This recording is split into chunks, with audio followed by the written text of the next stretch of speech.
Just a touch of your love is enough to knock me off of my feet. Oh, just a touch of your love. Just a touch of your love. Hi guys! It's Tin here and welcome back to my channel. So today may bago tayong video. May susubukan tayong bagong products na nabili ko sa Watsons. Kung nakikita nyo to sa Watsons, ayan, bago kayo bumili, panoorin nyo muna tong video na to. And let's see kung mag-work siya or hindi. Meron nito guys malaki. Yung nasa 100 plus, 150 plus na, not sure. Pero ito kasing binili ko yung 92 pesos lang. So, maliit lang siya. Nasa 50 grams lang siya. So, merong 100 grams. Yun, medyo malaki. So, bago ako bumili doon, ito muna kasi hindi pa ako sigurado kung mag-work siya, diba? Okay, so ganito yung packaging niya, guys. I like the packaging kasi parang yung tipong parang organic. Ayan. Tapos, ito naman yung nasa likod. This one is from Nanny Rose Honey Wax. All natural and hair remover, 50 grams. Tapos, your package contains 50 grams of all natural honey wax, reusable and washable cloth pools, wooden applicators, and then yung ingredient list and direction for use found inside the box. So, maganda kasi andito din yung mga ingredients list.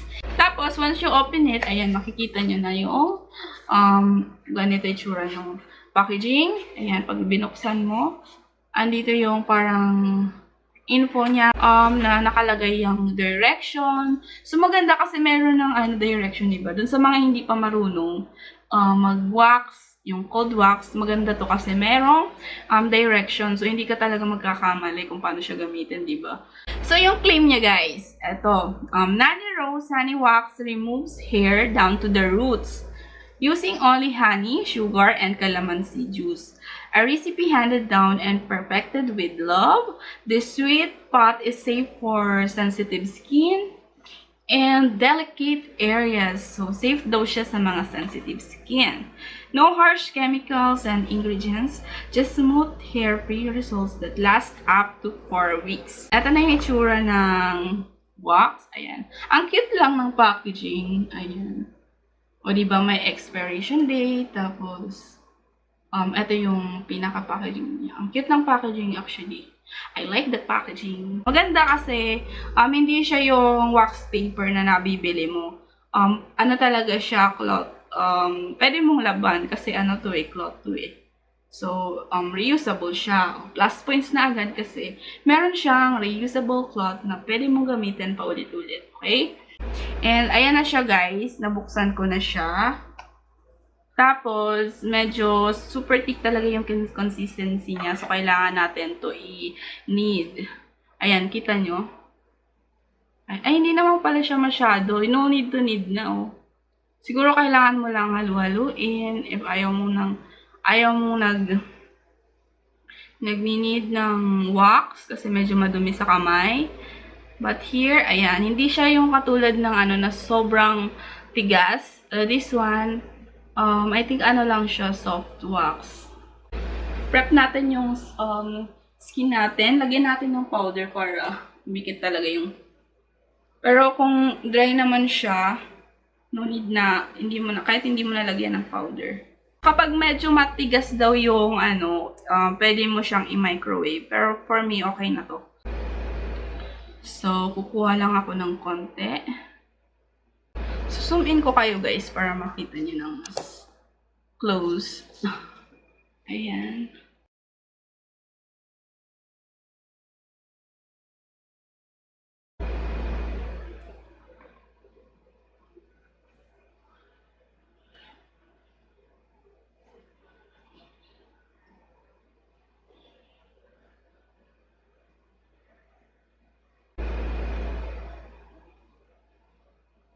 Ayan. Masakit to guys.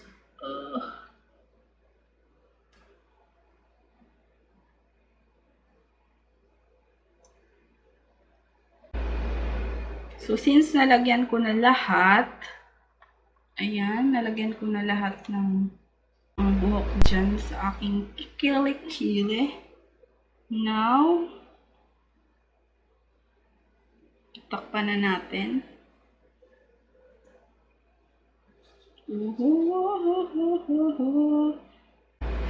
So, halimbawa, pag ganun yung gusto mong pag-pull sa kanya, kailangan pababa yung pag-spread mo ng pag ganyan.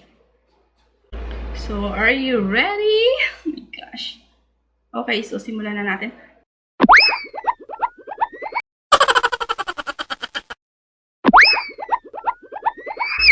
Sakit, besh. Kita nyo ba ang mga buhok? Actually, binigla ko lang. So, ayan guys, yung mga natanggal na buhok. Ayan. So, kahit isahan lang talaga halos natanggal lahat ng mga buhok. Pero konti. Meron pang mga konti dyan. Pero, 98% ng hair natanggal niya talaga. Sa isang application lang, halos 98% natanggal guys yung mga buhok. Ayun. Ayan guys. So, ayan guys, halos natanggal na lahat. Ayan. So, for my final thoughts, guys, ay nagustuhan ko yung wax kasi medyo, hindi siya makalat. Hindi mo na kailangang hawakan yung wax. You just use the stick na kasama para ilagay sa may underarm para i-spread yung wax. So, hindi siya makalat sa kamay and as usual, madaling-madali siyang gamitin. Kasi isahan lang, as in, tanggal lahat ng buhok. So, I recommend this product, guys. Mura lang naman siya, 90.